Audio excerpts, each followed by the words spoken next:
Joining us right now on the Boardwalk Honda Hotline. He is here, of course, after a couple of Flyers games. He was at the Wells Fargo Center the last couple of nights and give us some good insight on what's going on. It's our Flyers insider, Kevin Durso, here. What's going on, Kevin? What's up, guys? How you doing? All is well. Obviously, we're very early in the season, but I want to get a feel from you. You've been in that building. What have you learned about this team that's different from what we saw very short time ago last year? How different is this addition as opposed to the team we watched last year? Well, I think one of the key differences is how quickly they've bounced back from adversity. I think early in the year last year, this wouldn't have happened. I think it would have snowballed on them a little bit. And instead, they've bounced back quickly. We've also seen that they can weather the storm when it comes to being shorthanded. I think that if this team would have lost a year ago, would have lost Sean Couturier for an extended period of time, would have lost players mid-game like that, we would have slowly seen it start to fade away. Whatever success they had in the game to that point, we probably would have seen it wither away slowly but surely to the opponent, and we haven't seen that yet. We've seen this team find a way to get guys to step up in big spots, and that's really the key to me, is that they've found a way to win so far, and that's the biggest thing, that they're finding a way to win early in the season, because these are points you can't get back later on. These are points that you're trying to make up if you don't get them early on. So to be at 6 points through 4 games in the standings and be at 3 wins is huge for this team. Last night, you lost Morgan Frost and Phil Myers. One, is there an update? And what's next if it's something that is going to cost a significant amount of time? So pretty interesting. I kind of figured we'd have an update by now. There has not been an update yet on either guy. The one thing I can tell you is that the Flyers added Derek Pouliot from their AHL affiliate, the Lehigh Valley Phantoms, brought him up to the taxi squad. That doesn't really mean anything significant yet, but at least, that at least tells me that the Myers injury is something that probably is going to affect them in the near future. That to me says that Mark Friedman's getting a chance here because he's going to go into the lineup. We're still waiting to find out exactly when the situation with Shane Gostisbehere resolves itself, when he's finally able to return from the COVID-19 list.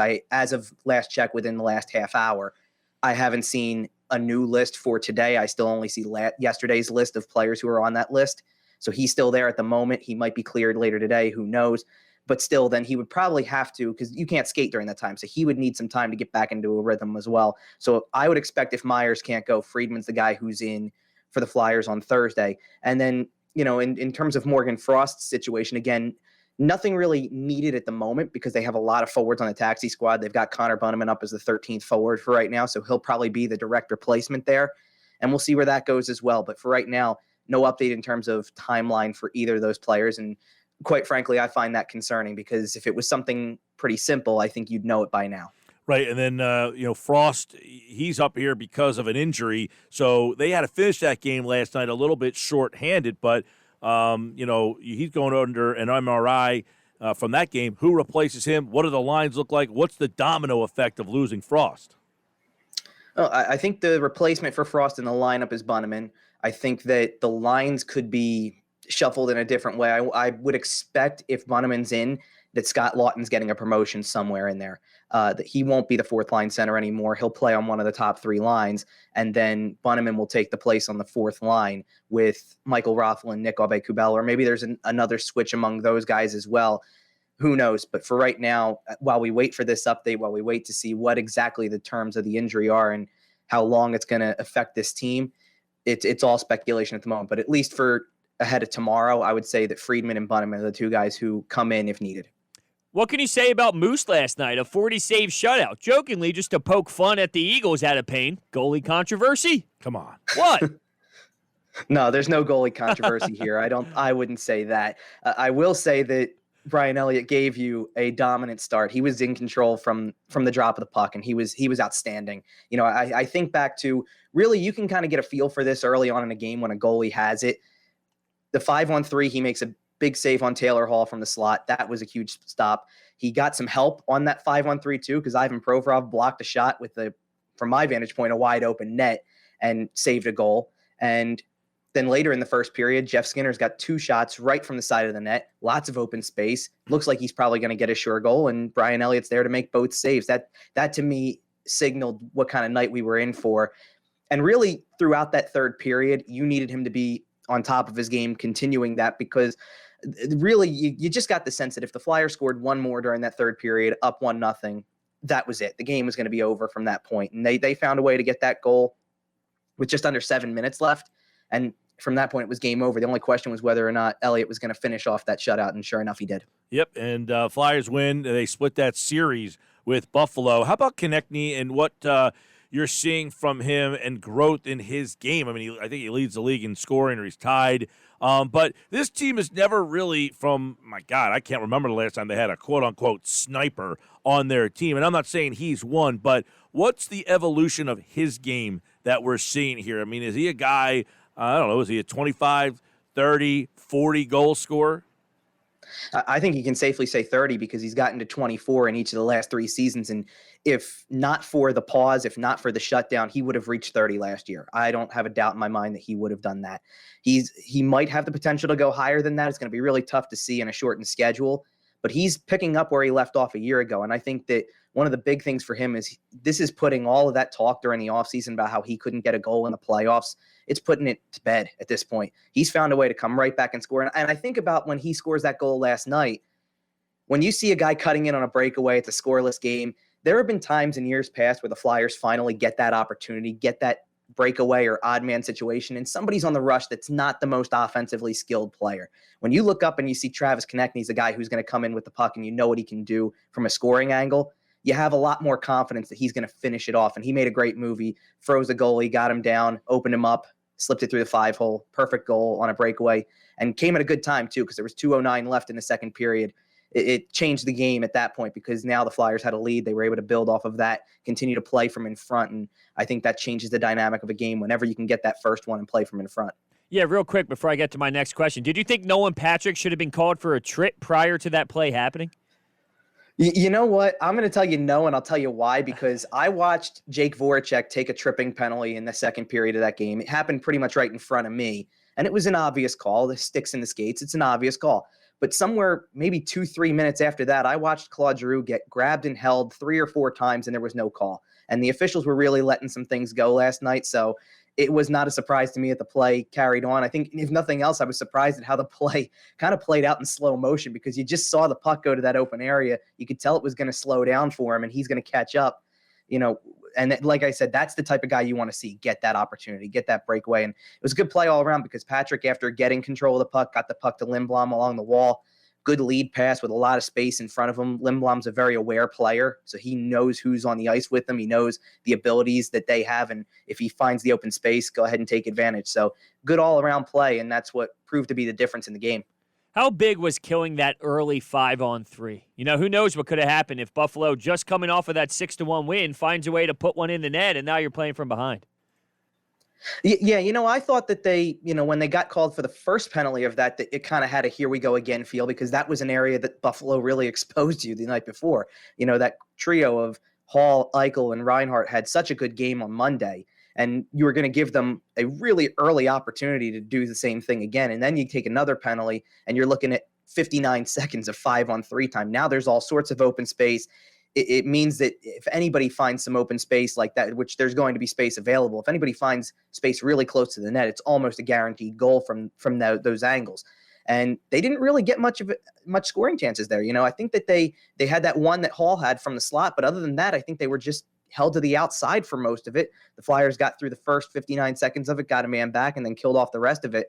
And that does turn the momentum in your favor. It does change things when you get a guy back off of the penalty kill and you continue to have success in that area, especially early on with a 5-on-3, because those are situations where you're almost, in the mind of most fans, you're almost expecting to give up a goal. And when you don't, it really turns the tide. It keeps the game close and gives you an opportunity to still put your stamp on this game. It took a little while from that point before anybody did get on the board, but once they did, I think it was pretty clear who was playing from in front and had the advantage.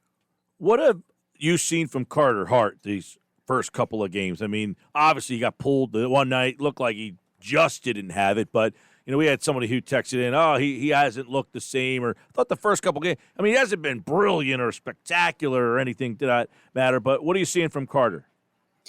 The first couple games, I thought I saw what you expect from him, and I think one of the things about Carter Hart, and I know that, for people who kind of look at a goalie and expect the highlight reel save or the big glove save or whatever it is, that's a product sometimes of not being in position. And Carter Hart's so good at being in position that he makes a lot of stuff look routine. So I thought that he was the difference in the Friday win against Pittsburgh. When you lost Sean Couturier, you knew what you were facing the rest of the way. And he turned out to be brilliant that night, in my opinion, because he made so many saves. He kept you in a close game. I think the other thing about Carter Hart that was impressive in that Friday game was after he allowed a goal on a rebound that really he should control better, or at least direct to a different part of the ice so it doesn't go right back out into the slot where a player's waiting for it. He was perfect from there. He didn't let up anything after that. And that's a result of him being in good position, knowing what to do, knowing where to go, reading the play really well. He didn't have a good night on Monday, but then again, nobody did. And I think he was really left out to dry too. And that's why I told Josh last night when I was on game night, putting Brian Elliott there was partially just to make sure he didn't get lit up any further than he already was. I don't think you will see him out for a long-term period of time because Brian Elliott got a shutout in this game. I think he's right back at it tomorrow. Is playing the puck a concern for him? I remember watching last year, Carey Price in the playoffs. Every time he tried to establish a forecheck, he gets the puck, he either breaks it out quickly, they get a chance to go on a rush. So, I saw him against Sidney Crosby. Did you hear him post-game too? He actually said he got a little lucky. And I was like, whoa, Carter Hart saying Sidney Crosby got a little lucky there. But yeah, playing the puck, I just think that could be so beneficial if you're better at it, and he somewhat lacks in that area. Yeah, he does. If there's any area of his game where he really lacks, it's that one. And, Brian Elliott's not great at it by any stretch, but he's better than Carter Hart at that for sure. I think it comes with time. It comes with communication. It comes with dealing with the pressure that you get from NHL players. I don't know, he didn't have the longest minor league career either. He was basically a junior goalie thrown into the pro level, and 2 months later, he's at the NHL level. So I don't think he got a lot of experience playing around pro athletes and pro hockey players who are going to bear down on you a lot quicker. I think, I understand where he's coming from when he talks about Crosby like that, because there's not many players in the world who can make that play to that level and basically with one hand on the stick after knocking it down, direct it into the net. You don't see that every day, but you have to know that a player like that in some capacity is bearing down on you and is ready to make that play. And it could be anybody. I mean, you could make a mistake in any spot of the game. It could be any player. It doesn't have to be the top line center of a team where he's renowned around the world. It can be a fourth liner who just makes a smart play, gets in there and creates some trouble for the goalie. So he does need to be better in that area, because that's part of what will make this team successful, is when they can maintain control, when they can get clean exits from the zone, when they can maintain control going through the zone into the offensive zone. That's what makes them really successful. And if you're turning the puck over before you're even across your own blue line, you're in trouble. And Carter Hart playing the puck sometimes leads to that. So that's why he needs to get better in that area. All right, tomorrow night. Into the offensive zone. That's what makes them really successful. Tomorrow night? Whoa, that was a little odd. Did you hear that? Yeah, what was that? I don't know. Tomorrow night, the Flyers are back in action. They're taking on Boston, and you can hear that game here on 97.3 ESPN. Sixers play Boston tonight. Flyers play Boston on Thursday. Sixers play Boston on Friday, and then the Flyers play Boston on Saturday. So it's Boston, Boston, Boston, Boston. It's all right here on 97.3 ESPN. Follow him on Twitter at Kevin_Durso. And if you're watching us live on the YouTube, Facebook, or Twitter, there you go. You get to see Kevin Durso. He's got a whole little home studio over there. Look at that. Wait, Durso, did you hear earlier? He was making fun of us for watching, I was watching Winnipeg, Ottawa last night. We were up till 1:20 just talking hockey. He thinks that's ridiculous. Not that you I were heard you talking about hockey. nicknames earlier too. That was a pretty interesting conversation as well. I'll answer that question for you from the beginning of the show. No, I do not address the players by their nicknames. Oh, I am well aware that Brian Elliott's nickname is Moose. Everybody is. I will use it in a headline in my writing sometimes. But no, I asked a question to Brian Elliott last night, and when I got on the Zoom call and was actually unmuted to talk to him, I did say, Brian, there is a little bit of a discrepancy with Alain Vigneault, though, because Alain Vigneault at the very beginning, because he has such a French-Canadian name and it's pronounced many different ways by many different people, he said, you can just call me AV, that keep it simple, that's fine.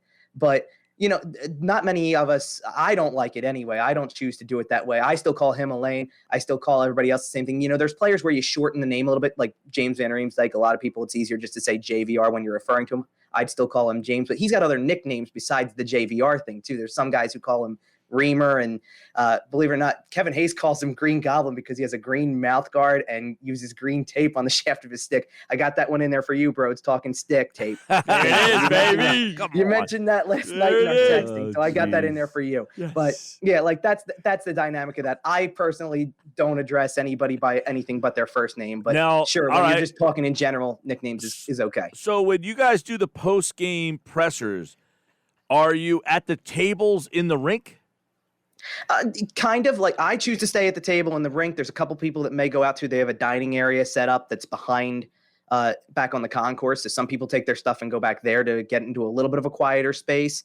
But for the most part, I just stay where I'm at, and it's interesting being kind of in this giant open space to do these calls instead of going downstairs doing it in the locker room. And I think being in the locker room changes the way you address a player as well, because they're announcing who's talking next on these calls. So they're saying you're next, and then you have to kind of address which player you want to talk to, things like that. I think if you're in a media scrum, sometimes you're just trying to get your voice over somebody else. So you might not even be saying the player's name. You might just be going straight to your question. So sometimes that takes a little bit of it out of it, but you do hear guys sometimes get on these calls and say something like hazy or Hartsy or something like that.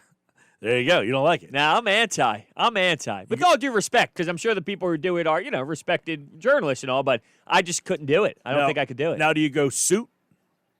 I haven't been this time around just because and I'm doing it because I think that in the grand scheme of things in COVID time, I'm lucky enough to even be in the building. So to be able to, it's a little bit harder to clean a suit every single time than it is to wash your other clothes and just be safe. So I'm sticking with much more business casual than I am the formal this time around. All right. I respect that. All right. Kevin Durso, great job covering the Flyers. They're back tomorrow. He'll be back tomorrow. Game night, of course, is coming up in just a little bit. Josh will have more with Dave Weinberg and Jay Blevins on the Sixers. Stick around for that. We got 5 questions coming up. Durso, thanks a bunch, man. Thanks, guys. Appreciate it. And he, like all guests, appeared via the Boardwalk Honda hotline.